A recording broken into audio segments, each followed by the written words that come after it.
So I'm here with JP from Seaworld, part of the rescue team. JP, does your job entail here at Seaworld? Well, my job here at Seaworld is I actually oversee all the zoological operations, and for the last 20 years I've overseen our rescue operations for the Seaworld Park here in Orlando. Okay, so what does your job entail when you know about a rescue? So if I get a call from a regulatory asking for assistance for an animal, I'll go ahead and get a crew ready. We'll head out to the site where the animal is, and from there we'll assess the scene and figure out the best way to care for the animals. A lot of times in a rescue, it's not about actually bringing that animal back into our park. A lot of times we're able to rescue, rehabilitate, and return right on scene. So a baby dolphin and a mom dolphin, and mom's got an entanglement of fishing line.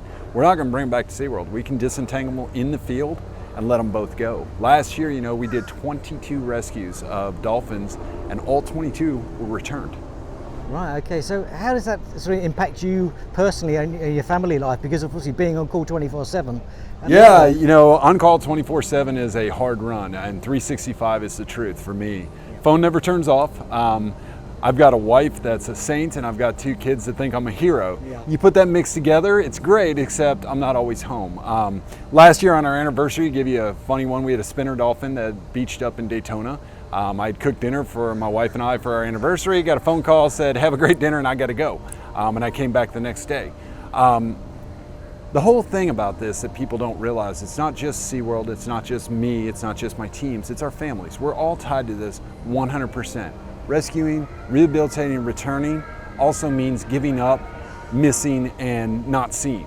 So at home, it's got a lot of impact. Here at SeaWorld and here for the environment, it's got a huge impact. And I would tell you, my wife and my kids smile every time they see me leave because they know we're doing something to make it better for an animal. Great, so these animals you rescue then, do they all get returned back to the wild? I wish I could say yes, but no. Some animals that we rescue, the wounds are so bad, the only thing we can do is humanely euthanize to put them out of their pain. Some animals we bring back, we rehabilitate, and they're deemed non-releasable.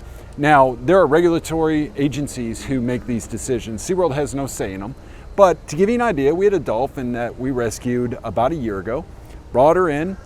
She was severely emaciated. She had some wounds on her peduncle, and she's from a local Tampa Bay area. This animal was brought in, we rehabilitated her, found out she's 100% deaf. She can't hear, which makes her non-releasable in the category of NOAA. So National Marine Fisheries Services said she's non-releasable. She's going to go to a permanent home. Now everybody says, oh, SeaWorld got a new dolphin. No, not at all. It was deemed that there's a facility that was better for her situation. We agree. We're not the facility for her. So she actually went to another facility. We moved her there, and she's doing great. Those are the stories that I think people miss. We return as many animals as we humanly possibly can get back out. The ones that can't, we'll give forever homes here at SeaWorld, but most of the time, they don't stay with SeaWorld. They actually go to other facilities. And then those animals that actually can't survive, that are euthanized, we learn from them. And we use all that to help us get them back out. We have pilot whales, Australian pilot whales in 2011, 2012. The information we learned from that allowed us in 2017 to bring a pilot whale in from a mass stranding, rehabilitate her, and return her in 30 days.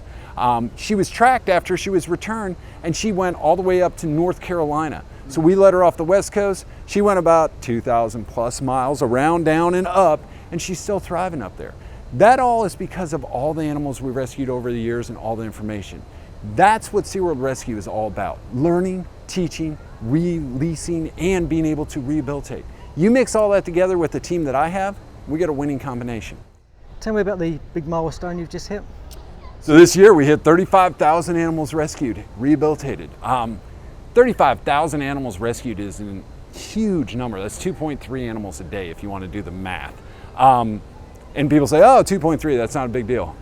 Go ahead and 2.3 something every day for 55 years. It's a big deal. Really cool milestone, but we're nowhere near done.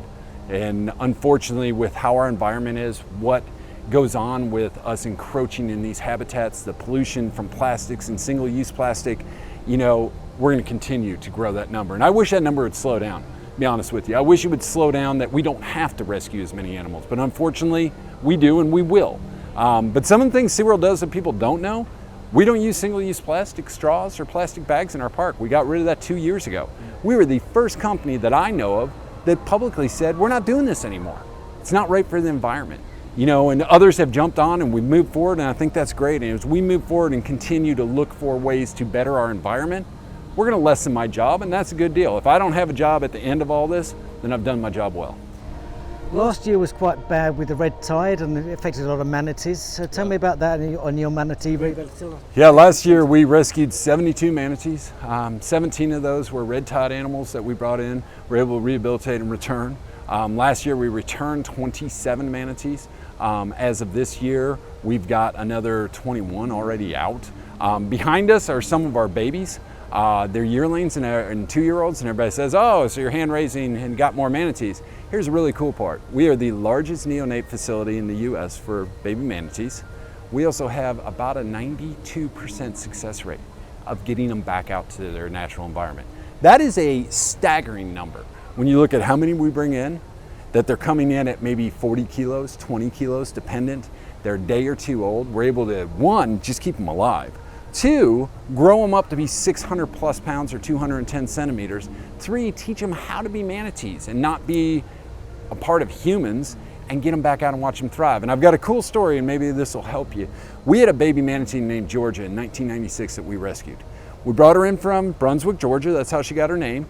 We rehabilitated her for 5 years. We returned her to Blue Springs State Park, to make this short for you. In the time we returned her till 2014, so from about 2014, she had 6 of her own calves. 3 of her calves have calves. In a population of 3,300 manatees, 1 baby that we rescued, rehabilitated, and returned put 9 back into the population. If you want to ask what I'm doing with manatees is right, absolutely, I'm good with it. Well, it's a pleasure talking to you. Keep up the good work. Very much. Thank you for your time.